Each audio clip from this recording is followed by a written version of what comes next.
When you stop chasing the wrong things, you give the right things a chance to catch you. ये coat से हमें ये पता चलता है कि हम हमेशा ये देखते हैं कि हमें अच्छी चीज़ें ही मिले, हम हमेशा अच्छी चीज़ों को ही पाने की कोशिश करते हैं। जबकि हम एक चीज़ अगर अच्छे से ऑब्जर्व करें तो हमें ये पता चलता है कि हम बुरी चीज़ों को चेज कर रहे हैं। If we stop chasing the wrong things तो अपने आप राइट थिंग्स हमारे पास आएगी। तो बुरी चीज़ों को चेज करना छोड़ दीजिए और अपने आप राइट थिंग्स को अपने पास आते हुए देखिए। बहुत ही अच्छा एक कोट है जिससे आज के लेक्चर की शुरुआत करेंगे और आज के लेक्चर में हम पढ़ने वाले हैं करेवा।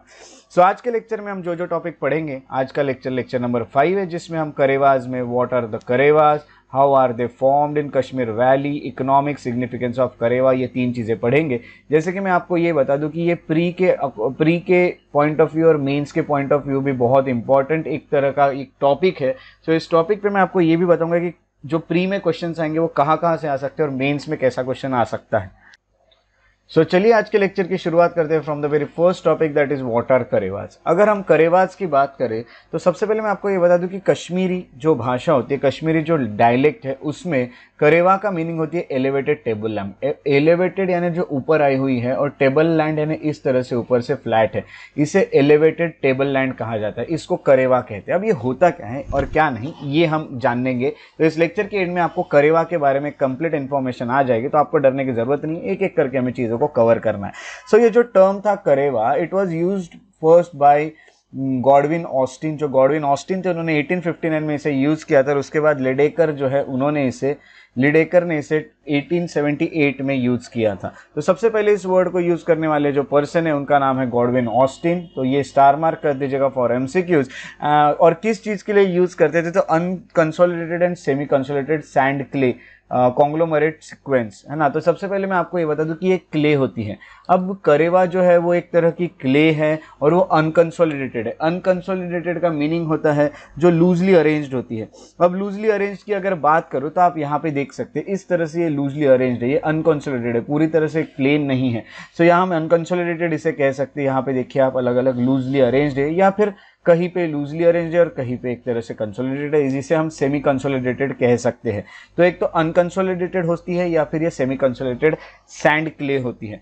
अब इसे कश्मीरी लैंग्वेज में करेवा को वुद्र भी कहा जाता है। तो करेवा को वुद्र ये वर्ड भी दिया गया है कश्मीरी लैंग्वेज में। अब कश्मीरी लैंग्वेज में होने के साथ साथ आपको ये बता दूं कि देखिए सबसे पहले तो मैं जितने अच्छे से कश्मीरी लैंग्वेज में इसे प्रोनाउंस करते होंगे ये वुद्र को, उतने अच्छे से मैं तो प्रोनाउंस नहीं कर रहा हूँ, तो प्रोनाउंसिएशन के लिए माफ़ कीजिएगा।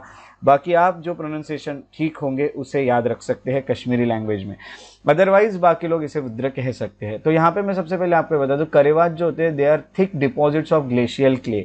अब करेवाज जो होते हैं, करेवाज की अगर बात करें तो ये सबसे पहले जी देखिए अब करेवाज के यहाँ पे कुछ बारे में एक आइडिया दी हुई है। आइडियाज को पहले जानते हैं। ये थिक डिपॉजिट्स, अब डिपॉजिट्स किस तरह के, तो ग्लेशियल क्ले। ग्लेशियल क्ले की अगर हम बात करें तो ग्लेशियर्स आपको पता है किस तरह से होते हैं। तो बर्फ से जमी हुई जो भी बर्फ की एक परत होती है उसे हम ग्लेशियर्स कहते हैं, जो कि एक तरह से जब मेल्ट होती है तो उसी में क्ले होती है। अगर देखेंगे तो वो एक डिपॉजिट होते हैं। ग्लेशियर्स जो होते हैं वो अपने तरफ से जब मूव करते हैं तो अपने साथ साथ कुछ क्ले को लेके जाते हैं। तो ये ग्लेशियल क्ले होती है और ये कहीं पे जाकर डिपॉजिट हो जाती है। तो जहाँ पे डिपॉजिट होती है वहाँ पे फिर करेवाज हमें देखने मिलते हैं। तो other materials embedded with moraines. अब मोरेन्स करके एक नया वर्ड है। अब मोरेन्स क्या होता है ये भी हम जान लेते हैं। एक एक चीज़ को हमें यहाँ पे पहचानते हुए आगे बढ़ना है। मोरेन्स का ये मीनिंग होता है, अच्छे से देखिएगा, मैं यहाँ पे लिख के देता हूँ आपको याद रहे इसीलिए। मोरेन्स का मीनिंग है कि रॉक एंड सेडिमेंट्स जो होते हैं, रॉक एंड सेडिमेंट्स।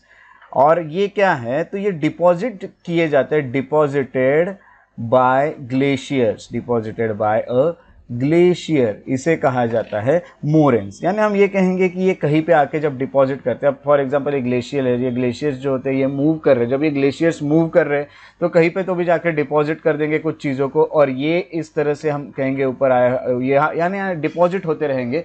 और डिपॉजिट होते होते हम ये कहेंगे कि कुछ रिजेस जैसी चीज़ें दिखेंगी, तो इनको ही मोरेन्स कहा जाएगा। सो ये मोरेन्स का मीनिंग होता है। मोरेन्स के साथ साथ आपको ये भी बता दो कि this unconsolidated, these are unconsolidated. Unconsolidated कैसे होते हैं ये भी मैं आपको दिखा चुका हूँ। इस तरह से अनकंसोलिडेटेड दिखते हैं। और ये अनकंसोलिडेटेड जो डिपॉजिट्स होते हैं, लेक्यूस्ट्राइन डिपॉजिट। अब यहाँ एक नया वर्ड है लेक्यूस्ट्राइन। लेक्यूस्ट्राइन का मीनिंग होता है एसोसिएटेड विथ लेक, तो लेक से जुड़ा हुआ। तो अब लेक से जुड़ा हुआ कैसे है ये अगर आपको जानकारी चाहिए तो हमें सबसे पहले दूसरे टॉपिक को देखना पड़ेगा, that is how were they formed in Kashmir valley, उसमें हमें आपको पता चलेगा कि ये लेक से कैसे रिलेटेड है। सो लेक से एसोसिएटेड है, इसलिए इनको लैक्यूस्ट्राइन डिपॉजिट्स कहा जाता है। तो लैक्यूस्ट्राइन डिपॉजिट जो होते हैं ये करेवाज होते हैं।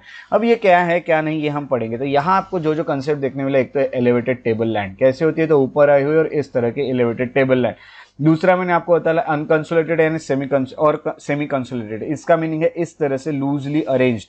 तो उसके बाद एक और हमें जो देखने मिलता है यहाँ पे कंसेप्ट, वो है वुद्र यानी इसको ही कश्मीरी लैंग्वेज में करेवाज के लिए यूज होता है। और उसके साथ साथ लैक्यूस्ट्राइन डिपॉजिट यानी एसोसिएटेड विथ लेक, और उसके साथ साथ हमने एक और देखा मोरेंस। मोरेंस मतलब जो डिपॉजिट्स है ऑफ रॉक्स एंड क्ले, जिनको लेके आए हैं जो ग्लेशियल से वो अपने साथ लेके आए, उन्हें कहा जाता है मोरेंस।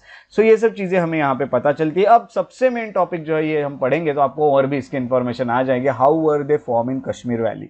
तो ये हम देखते हैं कश्मीर वैली में कैसे ये बने, उसके बाद ही आपको और भी इसके बारे में आइडिया मिल जाएगी। तो सबसे पहले मैं आपको ये बता दूं कि Kashmir valley resides between great Himalayas and Pir Panjal ranges. सो आपको ये पता ही है कि ग्रेट हिमालय से हम कहेंगे पीर पंजल, इसके बीच में अगर आपको जो देखने मिलेगी यहाँ पे आपको कश्मीर वैली देखने मिलती है। तो कश्मीर वैली के आसपास आपको करेवा का फॉर्मेशन देखने मिलेगा। सो सबसे पहले कश्मीर वैली यहाँ पे होती है, यानी मैं ये कह सकता हूँ कि दो पहाड़ों के बीच की जो वैली है ये कश्मीर वैली है। एक है ग्रेट हिमालयज और दूसरे हैं पीर पंजल। तो ये रेंजेस के बीच की, पहाड़ से अच्छा हम कहेंगे कि माउंटेन रेंजेस के बीच की कोई एरिया को कश्मीर वैली कहा जाता है। तो मैं इसको कहूँगा वैली। अब ये कश्मीर वैली है। अब क्या हुआ है कि पहले जब इन अर्लियर टाइम्स क्या हुआ, इनका जब अपलिफ्टमेंट हुआ, फॉर एग्जांपल पीर पंजल का जब अपलिफ्टमेंट होता है तो जो रिवर थी, फॉर एग्जांपल जो भी रिवर्स फ्लो हो रही होगी, फॉर एग्जांपल ऐसा ले लीजिए पीर पंजल है। अब पीर पंजल जो है ये ऊपर आने लगा, पीर पंजल जैसे अपलिफ्ट होने लगा तो जो भी रिवर्स फ्लो हो रही थी वो यहाँ पे आके रुक गई। रुकने के कारण यहाँ से रिवर्स आई और यहाँ पे आके रुक गए। रुकने के कारण यहीं पे पानी जमते गए और पानी जमते जमते यहाँ पे लेक बन गया। तो यहाँ पे यही है कि the flow of river had stopped, as a result the whole Kashmir valley became the large lake. और ये जो कश्मीर वैली थी ये खुद एक लेक बन गई, क्योंकि रिवर्स का जो फ्लो होने का जो भी ये था वो यहाँ पे खत्म हो गया, और होने के कारण यहाँ पे ये कश्मीर वैली पूरा लेक बन गई। लेक बनने के बाद अब ये कश्मीर वैली जो है ये ठंडी है, ये कोल्ड है, इस कारण यहाँ पे हम कहेंगे कि यहाँ स्लोली ग्लेशियल डिपॉजिट्स होने लगे। ग्लेशियल डिपॉजिट्स एक्यूमुलेट होने लगे इस लेक में, तो हम कहेंगे slowly glacial deposits have accumulated in this lake, दस क्रिएटेड लार्ज लैक्यूस्ट्राइन प्लेन। और यहाँ पे ही बन गया लार्ज लैक्यूस्ट्राइन प्लेन।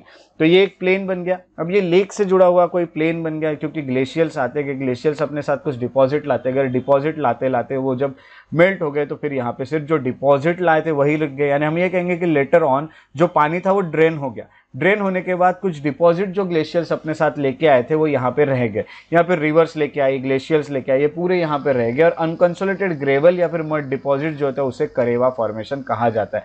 और फिर यहाँ का जो पानी था ये ड्राई हो गया, और ड्राई होने के बाद यहाँ पे रह गया सिर्फ और सिर्फ करेवा। करेवा यानी हम कह सकते हैं यहाँ पे रह गए कुछ क्ले के डिपॉजिट्स। तो ये क्ले के डिपॉजिट्स यहाँ पे रह गए, इस तरह से ये करेवा बने। तो हम ये देख सकते हैं कि करेवा, अब आपको क्लियर हो गया होगा कि इसको लैक्यूस्ट्राइन डिपॉजिट क्यों कहते हैं, क्योंकि एसोसिएटेड विथ लेक्स है। अब ये सब चीज़ें यहाँ पे होने लगी। अब ये सब चीज़ें जब यहाँ पे हुई तो आपको अगले टॉपिक में ये बता दूं कि ये इसका इकोनॉमिक सिग्निफिकेंस क्या है। करेवा अब इतना इंपॉर्टेंट क्यों है, करेवा न्यूज़ में रहा है।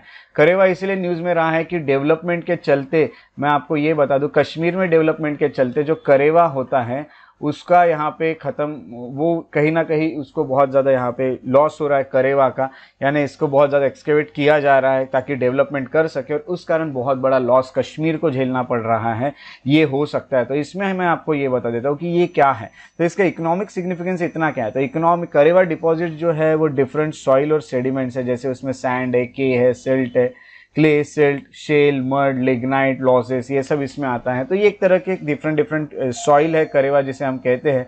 इसलिए हम ये कह सकते हैं कि ये क्ले जो है या फिर ये जो सॉइल है, ये सैंड जो भी है, ये पूरी तरह से यूजफुल है वहाँ के एग्रीकल्चर के लिए और हॉर्टिकल्चर के लिए। हॉर्टिकल्चर यानी आप कोई वेजिटेबल या फ्रूट्स या फिर एग्रीकल्चर के लिए वेजिटेबल, यानी जो भी हम कर रहे हैं इसमें जो भी एक्टिविटीज़ है उसके लिए बहुत ज़्यादा इंपॉर्टेंट है। फ्रूट्स ग्रो करना है, हॉर्टिकल्चर जैसे कहेंगे।